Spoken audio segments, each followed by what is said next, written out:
चुनाव को लेकर के, तैयारी को लेकर के पहले भी 2 जगह मैं खुद गया था, बाकी सब जगह यहाँ प्रदेश कांग्रेस कमेटी में चर्चा हुई थी।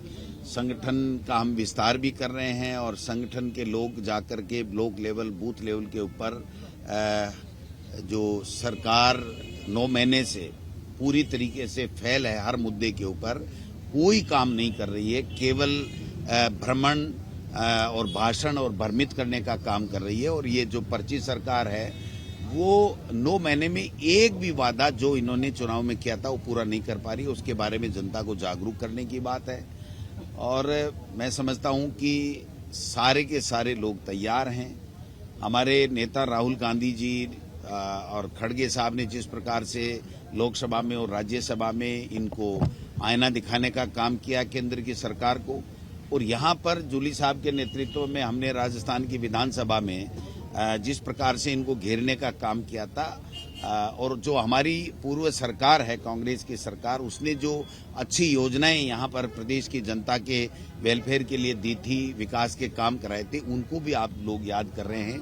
और 9 महीने में ही पूरी तरीके से ये सरकार विफल हो गई है।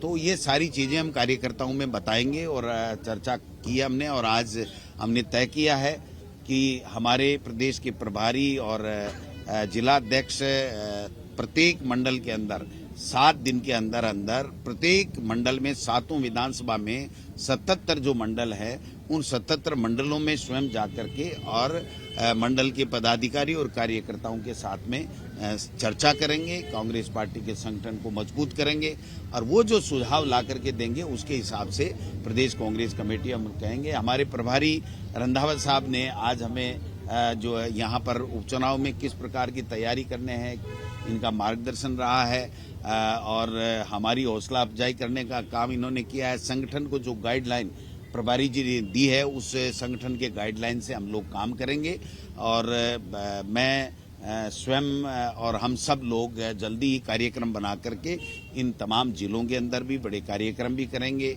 पूरी तैयारी के साथ में जाएंगे। और इतना कहना चाहता हूं कि जो कार्यकर्ताओं का उत्साह और जो लोगों का फीडबैक आ रहा है इस पर्ची सरकार के फेल होने के बाद में, उससे 7 की 7 सीटों पे जो है वो बीजेपी शून्य रहेगी और कांग्रेस पार्टी दमदारी से चुनाव लड़ेगी और चुनाव जीतेगी। सर, राहुल गांधी के खिलाफ जो बयान दिए जा रहे हैं क्या उस पर भी कोई विचार हुआ? 100% विचार हुआ है। हमने अभी घंटे भर में हम ये तय कर लेंगे कि कल करना है या परसों करना है।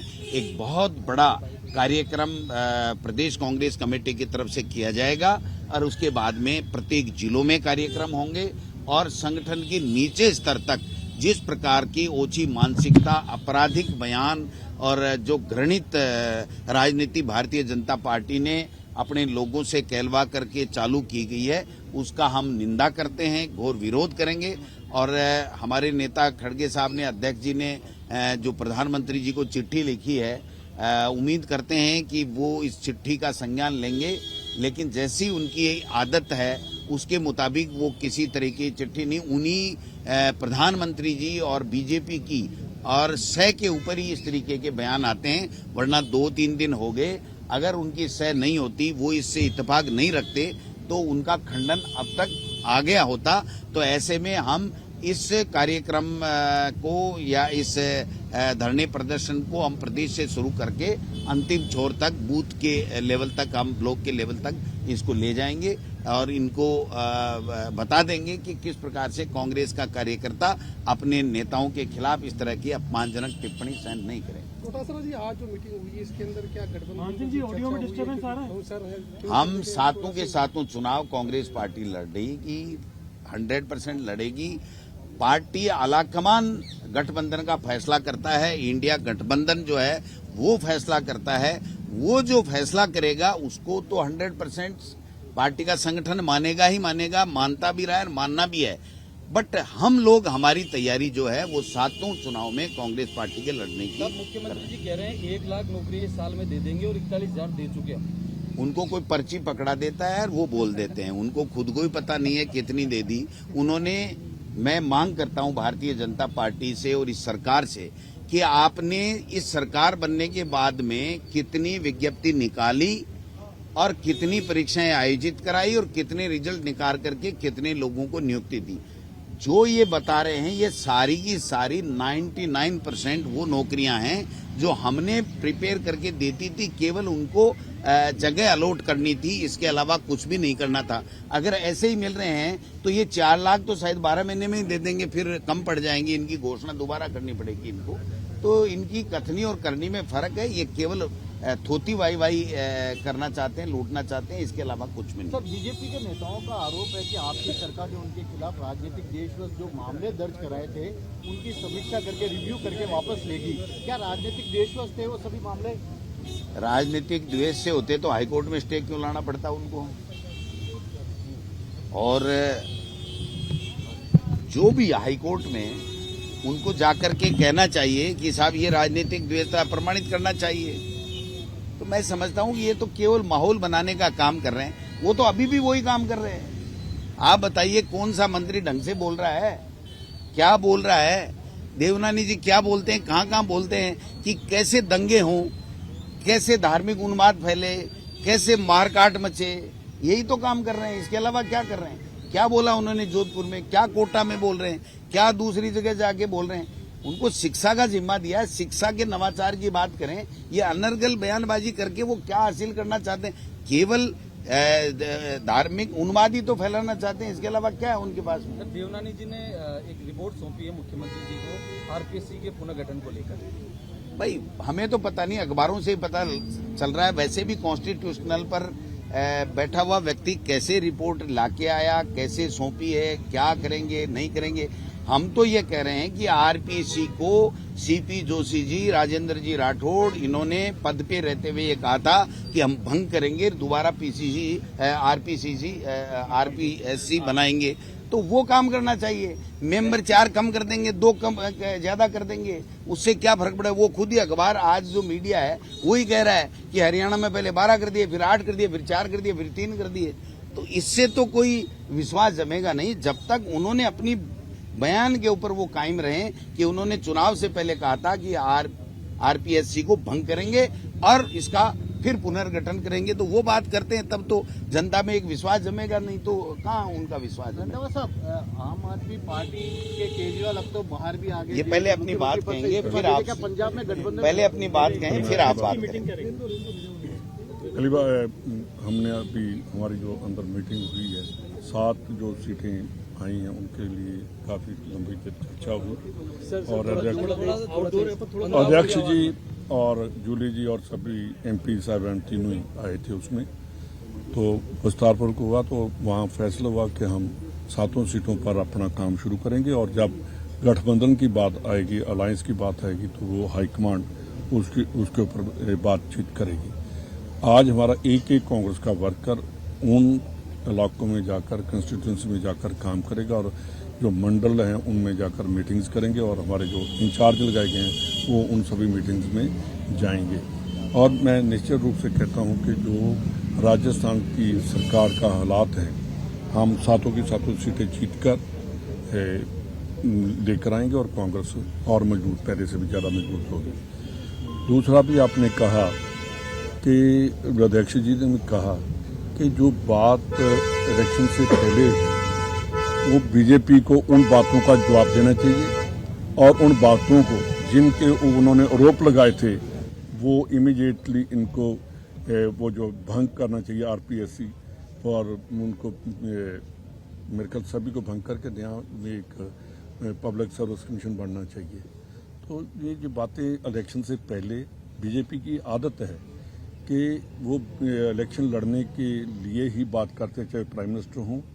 और प्राइम मिनिस्टर साहब ने, आप सभी खड़े हैं, वो कल मैंने उनका जो सुना कि जी हमें, मैं पूजा करने गया। प्राइम मिनिस्टर साहब, पूजा मैं भी करता हूँ, मैं हर धर्म को मानता हूँ, मंदिर भी जाता हूँ, मैं मस्जिद भी जाता हूँ, मैं चर्च भी जाता हूँ, मैं गुरुद्वारा साहब को भी मानता हूँ और मैं सबसे पहले मैं हिंदुस्तानी हूँ। मैं अपने देश की एकता और अखंडता की बात करता हूँ। पाकिस्तान के बारे में कभी प्रधानमंत्री जी ने किसी स्टेज पर खड़े होकर नहीं कहा कि पाकिस्तान से नजायज असला आ रहा है, पाकिस्तान से हमारे ड्रग्स आ रही हैं। कभी नहीं कहा कि चाइना को कैसे हमने रोकना है। वो बातें हमें करनी होंगी और देशभक्ति की बात करनी पड़ेगी। अगर आज कोई ये कहे कि आपने अभी सवाल मेरे से पूछा, दोबारा पूछे, मैं उसका जवाब देता हूं। क्या आपने कहा था? उस पर भाजपा नेताओं जो बयान दे रहे हैं तो किसका? राहुल गांधी के ऊपर। अच्छा, राहुल गांधी के ऊपर। राहुल गांधी जी के ऊपर जो उन्होंने बयान दिया है, कंगना रनौत का आप देखिए, एक और उनका एमएलए जिसने कहा था कि राहुल गांधी की जुबान काटने वाले को मैं 10 लाख दूंगा। एक हमारा पंजाब का गद्दार है रवनीत बिट्टू, जिसको चलने की जांच ही चलना ही सिखाया राहुल गांधी ने। और आज भी मेरे को याद है कि वो बाल कटे हुए थे उसके, तो राहुल जी ने कहा कि अगर लीडर बना तो पगड़ी बांध। तो वो राहुल गांधी को कहे कि राहुल गांधी आतंकवादी है, नंबर 1 का आतंकवादी है, या शर्म वाली बात है। इसका मतलब पॉलिटिशियन या लीडर इतने भी गिर सकते हैं, अपना अखलाक खत्म कर सकते हैं। तो उसने साथ ही कहा कि जो पंजाब में आतंकवाद है वो कांग्रेस लेकर आई है। मैं उसको कहना चाहता हूं कि बिट्टू, मेरे फादर और तेरे ग्रैंडफादर दोनों ही 80 में मिनिस्टर थे, और जब तक रही वो 84 तक वो वहाँ सरकार रही तो सरदार बेअंत सिंह रेवेन्यू मिनिस्टर थे। उसके बाद 7 साल सरदार बेअंत सिंह प्रदेश कांग्रेस कमेटी के प्रेसिडेंट रहे। उसके बाद वो चीफ मिनिस्टर बने। तू तो अपने दादा की पगड़ी को कलंकित कर रहे हो। इसका मतलब अपने दादा को कह रहे हो कि उन्होंने पंजाब में आतंकवाद लेकर आए। उसमें राहुल गांधी उस टाइम इतनी वो नहीं था। उसके बाद नरसिम्हा राव जी आए, वो प्राइम मिनिस्टर बने। उसके टाइम में भी सरदार बेअंत सिंह राजीव गांधी के टाइम में बने और वहां तक रहे। तो ये बातें जो कर रहे हैं देश के लिए, तो मेरे ख्याल ये जैसी बातें बीजेपी कर रही है, ऊपर से लेकर नीचे तक बीजेपी बुखलाहट में है। उनको चाहिए कि उनके अगेंस्ट एफआईआर होनी चाहिए बिट्टू के, और जो एमएलए आज तक कोई उन्होंने जवाब नहीं दिया। तो ये तो हमें सिखाएंगे। अगर पंजाब की हम आतंकवाद की बात करते हैं, पंजाबियों ने हिंदुस्तान को आज़ाद करवाया है प्राइम मिनिस्टर साहब। हम सबसे बड़े देशभक्त हैं। हमने आतंकवाद नहीं फैलाया, हमने आतंकवाद को खत्म किया, और कांग्रेस ने खत्म किया, बीजेपी ने नहीं खत्म किया। इसलिए इनको मैंने कहा कि अगर कल धरना देना तो धरना ऐसा होना चाहिए कि हिंदुस्तान को पता चलाना चाहिए कि राजस्थान वालों ने धरना दिया, और उनकी आंखें खोल देंगे। दिल्ली की सियासत को लेकर क्या करेंगे? जिस तरीके से दिल्ली क्या, दोनों ही मिले हुए हैं। दिल्ली की सियासत, केजरीवाल जी भी और बीजेपी भी। आप देखिए कि जब मेरे को नहीं कहना चाहिए, मैं सत्कार करता हूं कोर्ट्स का, जुडिशरी का, पर आप देखिए कि जब वो पहले पार्लियामेंट की इलेक्शन आई तो केजरीवाल को बेल दे दी। अब दोबारा इलेक्शन आई तो 12 तक वो जेल में रहे। जब लास्ट डे नॉमिनेशन का खत्म हो गया तो केजरीवाल साहब बाहर आ गए। उसके बाद उन्होंने कहा मैं रिजाइन करूंगा। भाई, सुप्रीम कोर्ट ने आपको कह दिया कि आप ऑफिस नहीं जा सकते, आप किसी फाइल पर साइन नहीं कर सकते, आप इतनी देर फाइलों के ऊपर बैठे रहे हो, कोई दिल्ली एडमिनिस्ट्रेशन का काम नहीं चला। तो ये बीजेपी की आम आदमी पार्टी बी टीम है। देखिए, हमने पंजाब में कहा था हम नहीं करेंगे, तो हरियाणा वालों ने भी कहा कि हम बिल्कुल इनके साथ अलायंस नहीं करेंगे। हम हरियाणा भी जीत कर आएंगे, और जो हमारा J&K का अलायंस वहाँ भी हम जीत कर आएंगे। और जो आगे इलेक्शंस 2 आएंगी, मैं आज आपको बता रहा हूँ कि हम चारों के चारों स्टेट्स जीत कर आएंगे। जो बाई इलेक्शंस हैं उनको भी हम जीत कर आएंगे। अलायंस की क्या स्थिति रहेगी राजस्थान में? देखिए, पहले तो अलायंस तो जब होगा जब टिकटों की बात आएगी, पर आज हमारा यही है कि हम हर गांव में कांग्रेस का झंडा लेकर वहाँ काम करेंगे। कॉन्फिडेंट है कि बिना अलायंस के जीत लेंगे? देखिए, कांग्रेस को हमेशा ही आपने देखा पंजाब में हमने जीत कर आए, वहाँ भी जाएंगे। हाँ, अलायंस का ये है कि अलायंस जो है वो उनकी भी ज़रूरत है, और कांग्रेस भी चाहती है कि बीजेपी को कैसे पीछे करना है। तो जब बात आएगी अलायंस की, आपने पहले भी देखा कि टाइम टू टाइम हमने अलायंस किया। पहले हमारे अध्यक्ष जी का डिस्ट्रिक्ट है सीकर, इन्होंने बहुत काम किया। वहाँ कांग्रेस का था, आ गया था कि इनको टिकट दी जाएगी, लास्ट मोमेंट पर हमने उनको अलायंस वालों को दे दी। इसलिए कांग्रेस का वर्कर काम करेगा और जो हाईकमांड कहेगी उसी के ऊपर अमल किया जाएगा। बुलडोजर न्याय को लेकर सुप्रीम कोर्ट ने 31 तारीख तक के लिए रोक रखा। देखिए, बुलडोजर न्याय देना तो किसी के ऊपर इमीडिएटली बुलडोजर चला देना ये डिक्टेटरशिप है, डेमोक्रेसी नहीं है। और जो सुप्रीम कोर्ट ने कहा है वो मैं उसके साथ सहमत हूँ। सब बुलडोजर पर एक बार आप बोल दो ना।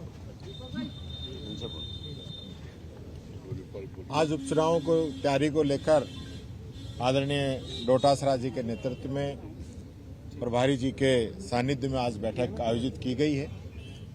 6 जगह ऑलरेडी तैयारी चल रही थी। 7वां उपचुनाव भी हमारे वरिष्ठ नेता जुबेर जी के असमय निधन होने से वो भी हो गया है। तो सभी जगह कांग्रेस की तैयारी पूरी है। 100% हम लोग जीतेंगे। और ये जो सरकार चल रही है, सरकार जनता इसलिए चुनती है कि जनता का काम करे, जनता का सहयोग करे, जनता के दुख दर्द में उसके साथ खड़ी रहे। लेकिन आज हालत क्या है, बरसात आने के बाद में सभी जगह पे जिस प्रकार से जल भराव की समस्या आई है, और इनके लोग जब पानी सूख गया उसके बाद ये लोग जाने लगे हैं, तब भी इनको खरी खोटी प्रदेश की जनता सुना रही है। आपदा प्रबंधन मंत्री का अब तक यही नहीं पता कि वो हैं या नहीं है। ये हालत प्रदेश के अंदर बन रही है। लगातार जो है दलितों पे अत्याचार, अभी मैं देख रहा था कि आज ही एक खबर चल रही है, 12 तारीख की घटना है, एक दलित व्यक्ति को निवस्त्र करके उसको पीटा गया है। माइनर छोटी छोटी बच्चियों के साथ रेप की घटना है प्रदेश के अंदर। लेकिन जो बीजेपी के नेता राजस्थान को रेपिस्तान बता रहे थे, आज उनकी जबान पे ताला लग गया है। वो बोलना नहीं चाहते हैं। आज क्यों नहीं बोल रहे हैं? वो चुनाव से पहले उनकी जो भाषा थी, जो लैंग्वेज थी, वो आज जनता के सामने आनी चाहिए ना। आज सत्ता की चाबी उनके हाथ में, आज वो सत्ता के अंदर बैठे हैं। आज उनका पहला ये जवाबदेही बनती है कि वो प्रदेश की जनता के हित की बात करें, न कि आपस की लड़ाई की बात करें। आज हमारी पिछली सरकार की योजनाओं को रोक दिया गया है। कहीं पे भी कोई कार्य नहीं चल रहा है। पेंशन लोगों की नहीं आ रही है, स्कॉलरशिप नहीं आ रही है, सड़कों का पैसा मंजूर है वो नहीं लग रहा है। ये हालत इस सरकार की बनी हुई है। किस नाम पे उपचुनाव के अंदर वोट मांगने जाएंगे, जनता इनको जवाब देगी। नए जिलों को लेकर रिव्यू हो रहा है, उन्हें वापस देखिए, रिव्यू ये सारी चीजों का ही कर रहे हैं। कभी कह रहे हैं कि हम स्कूलों का रिव्यू करेंगे। डोटासरा जी ने इंग्लिश मीडियम स्कूलें दी कि गरीब का बच्चा भी इंग्लिश मीडियम में पढ़ सके। आज कह रहे हैं उसकी रिव्यू करेंगे। गरीब लोगों को पट्टे हम लोगों ने दिए ताकि उसको अपनी जमीन का हक मिल सके, ये कह रहे हैं उसका हम रिव्यू करेंगे। हमारी बच्चियां, ग्रामीण क्षेत्र के नौजवान साथी नजदीक क्षेत्र के अंदर कॉलेज एजुकेशन प्राप्त कर सके, उनके लिए हमने कॉलेज खोली। ऐतिहासिक आजादी के बाद में सबसे अधिक कॉलेज हमने खोली, उसका ये रिव्यू करेंगे। और जिले, जहां जिले बनने से युवाओं को रोजगार मिलता है, लोगों को नजदीक न्याय मिलता है, अफसरशाही जो है ज्यादा लोगों की उसके अंदर नजदीक अधिकारी बैठते हैं, उसका फायदा लोगों को मिलता है। उस चीज की ओर इनका ध्यान नहीं है। जनता का पैसा बचेगा, समय बचेगा, नजदीक उनको अधिकारी मिलेंगे, उस दिशा में इनका कोई फोकस नहीं है। इनका पहला फोकस है रिव्यू करेंगे। अरे कब रिव्यू करोगे? 1 साल होने को आ गई, 9 महीने हो गए। 9 महीने में तो बच्चा भी जन्म ले लेता है। आपका रिव्यू पूरा नहीं हो रहा। आपको जो करना है करिए ना। मैं तो कहता हूं राजस्थान के अंदर और जिलों की जरूरत है। अगर आपको रिव्यू करना है, आप कहिए कि हम 5 जिले, 7 जिले, 10 जिले और बनाएंगे ताकि राजस्थान की जनता को सहूलियत मिल सके। ये कांग्रेस के बनाए हुए जिलों को तोड़ने से आपको वोट मिलने वाले नहीं है। और आपकी हिम्मत है, आप तोड़ के दिखाइए, जनता आपको